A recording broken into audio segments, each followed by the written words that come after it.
ఎంత టెంప్టేషన్లో ఉన్నా, ఎంత తొందరపాటులో ఉన్నా, ఎవరు చిన్నోళ్ళు చెప్పని పెద్దోళ్ళు చెప్పని ఇది పద్ధతి కాదు అని నీకు దిద్దుబాటు వాక్యం వస్తే చచ్చినట్టు లోబడేదే వినయం కలిగిన మనసు. దీన్ని ఎంతసేపు ఎందుకు ఇంతగా నొక్కి చెప్పానంటే, ఇలాంటి మనసున్న వాళ్ళ దగ్గర దేవుడు ఉంటాడంట. అది అసలు విషయం. ఇప్పుడు దేవుడు నీ దగ్గర ఉండాలని నువ్వు కోరుకుంటున్నావా? ఎంతమందికి ఉంది? ఆశ ఉంటే చేతులు ఎత్తండి, ఆశ లేకపోతే చేతులు ఏమి ఎత్తాల్సిన అవసరం లేదు. దేవుడు నా దగ్గర ఉండాలన్నా, నిత్యం ఉండాలని కోరుకుంటున్నా, నేను 2 చేతులు ఎత్తుతా, రోజు ఉండాలి నా దగ్గర. అంతేనా? దేవుడు నీ దగ్గర ఉండాలని మనసారా కోరుకుంటున్నావా? అట్లయితే మరి చదువు ఏముంది అక్కడ? వినయము గల వారి ప్రాణము నువ్వు జీవింప చేయుటకు వినయము గల వారి యొద్ద నేను నివసించుచున్నాను అన్నాడు. నేను చెప్పానా? అక్కడ ఉందా? సో దేవుడు మహోన్నతమైన పరిశుద్ధ స్థలంలో నివసించే దేవుడు వినయం కలిగిన వాళ్ళ దగ్గర కూడా ఉంటాడంట. దావీదు, గొర్రెలు కాసుకునే నిన్ను మహారాజుని చేశాడు. అతిగతి లేని, ఏ విలువ లేని, అవమానాల బతుకైన నీ బతుకుని ఘనపరిచి గొప్ప చేశాడు నా దేవుడు. ఏమిటి దావీదు నువ్వు చేసింది? ఊరియాని ఏం చేయించావు? ఊరియా భార్య అయినటువంటి బత్షెబాని ఏం చేశావు? అంటే దావీదు ఏం చేయొచ్చో తెలుసా? దావీదు రాజు. ఎవరక్కడ? చిత్త మహాప్రభు. ఈ నాతాను తీసుకెళ్ళి అనొచ్చు. కేసు మాఫీ అయిపోయింది అనుకుని ఇతను తెలిసింది, ఇతను వేసేసేయండి అంటే అయిపోయింది అన్నాడా? అనలా. సింహాసనం మీద నుండి లేచి పరుగున గదిలోకి వెళ్ళి సాష్టాంగపడి ఆడవటం మొదలుపెట్టాడు. అయ్యో దేవా, ఎంత తప్పు జరిగింది. శాపభయమున నేర్చుచు దావీదు తన పాప రూపము చూచుచు, శాపభయమున నేర్చుచు దావీదు తన పాప రూపము చూచుచు, వదలకుండగా ప్రభుని పదములు సంధిల్చి, వదలకుండగా ప్రభుని పదములు సంధిల్చి.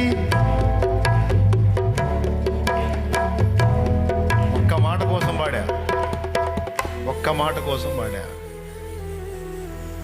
తను చేసిన పాపానికి ఏమేం ఫలితాలు వస్తున్నాయో నాతాను చెప్పేశాడు.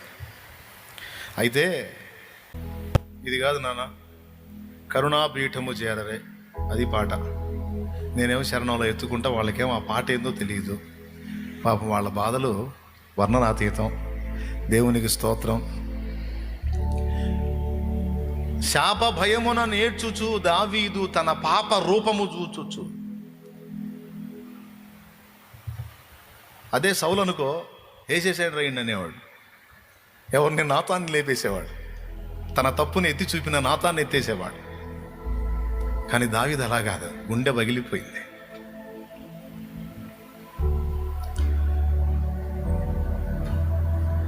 ఏమండి పాడేదా? శాప భయమున నేర్చుచు దావీదు తన పాప రూపము చూచుచు, తాపముతో పశ్చాత్తాపముతో ప్రభుని రాపు గోరగని క్షమాపణ నొందిన, కరుణాపీఠము చేరదే దేవుని కృప చరణస్థలిని చేరదే. ఏం పాట అండి! కాకపోతే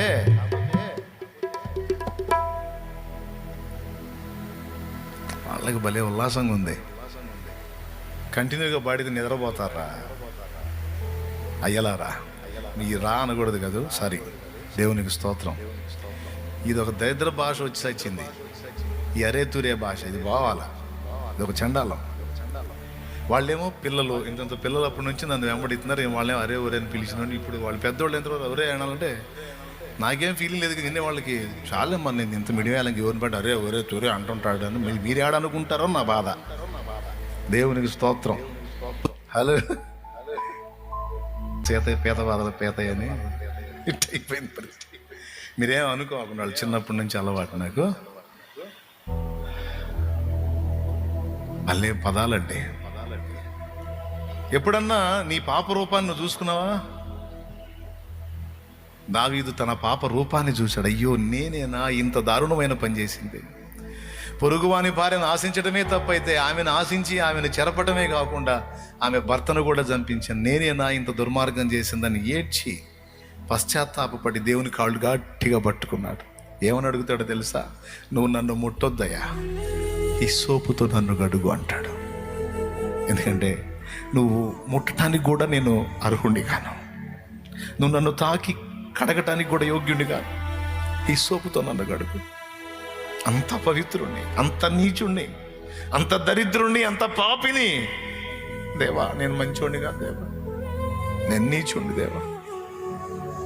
నువ్వు నన్ను శాపానికి అప్పచెప్పటం న్యాయమే, నువ్వు నన్ను కష్టాలకు అప్పచెప్పటం న్యాయమే, నువ్వు నన్ను బాధలకు అప్పచెప్పటం న్యాయమే. ఎందుకంటే నేను మంచోడిని కాదు. ఎంత వినయం. తప్పు జరిగినా, పొరపాటు పడినా, తేడా పడినా ప్రవక్త వచ్చి గద్దించగానే ప్రవక్తను ఏదో చేయమని ఆజ్ఞాపించలేదు, అహంకారంగా ప్రవర్తించను లేదు. కానీ పశ్చాత్తాపంతో అయ్యో నా పాపం నా దేవుడికి మరుగై ఉండలేదే, ప్రవక్తగా చెప్పి నన్ను నా దగ్గరికి పంపించాడా? అయ్యో దేవా నీ గ్రంథంలో రాశావా నా పాపాన్ని? అయ్యో దేవా నేను ఎంత పాపిని దేవా, ఇంత వికృతమైన పని నేను ఎట్లా చేశాను దేవా, నీ దావీదేనా ఇంత పని చేసింది, నీ దావీదేనా, అయ్యో దేవా అనుకుంటూ పోయాడు. అంత వినయం కలిగిన వాడు కాబట్టి ఆ తప్పుని కనికరించి కడిగి శుద్ధీకరించి కొద్దిగా పనిష్మెంట్ ఇచ్చి తర్వాత తిరిగి దావీదును హక్కున చేర్చుకున్నాడు దేవుడు.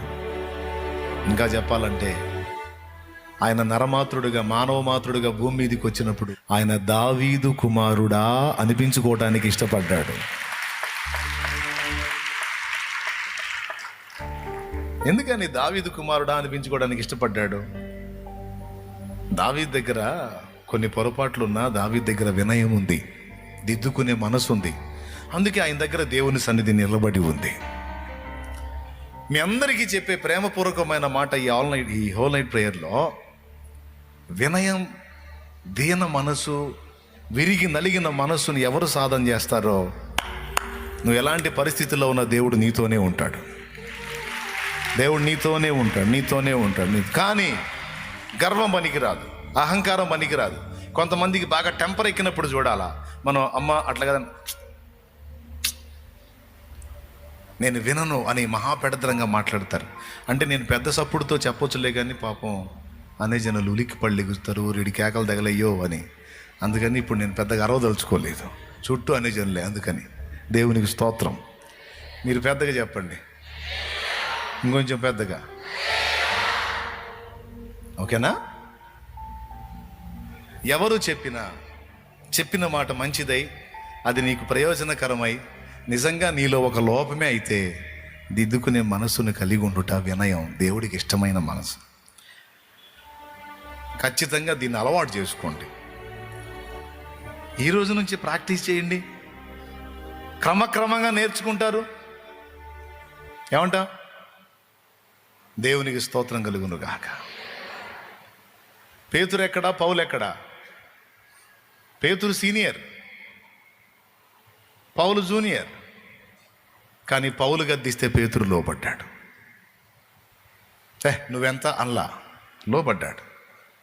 కాబట్టి మీకైనా, నాకైనా, ఆ దైవ జనాంగానికైనా, ఈ లైవ్లో వినే వాళ్ళకైనా, ఎవరికైనా సరే గుర్తుపెట్టుకోండి, అన్నీ నాకు తెలుసని అహంకారాన్ని చూపొద్దు. బుద్ధి చెప్ప పూనుకున్న వాళ్ళని గద్దింప పూనుకున్న వాళ్ళని, సరిచేయడానికి పూనుకున్న వాళ్ళని అడ్డగించొద్దు. వాళ్ళని స్వాగతించండి, దిద్దుకోండి, ఆశీర్వదించబడతారు. దేవుడు మీ దగ్గర ఉంటాడు అంతే. ఎందుకంటే ఆయన ఒకటి అనుకుంటాడు, నా బిడ్డకి లోపాలున్నా, కొన్ని పొరపాట్లున్నా నా బిడ్డలో అవి చూపిస్తే అవి దిద్దుకునే మనసు వాడికి ఉంది, ఆమెకుంది.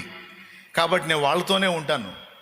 ఎటుపక్క నుంచి నేను ఏ మాట చెప్తానో సరి చేసుకుందాం అని ఎప్పుడు తమలోకి తాము చూసుకుంటూ ఉంటారు కనుక వీళ్ళు నాకు కావాలని దేవుడు మనల్ని కోరుకుంటాడు, మన దగ్గర ఉంటాడు.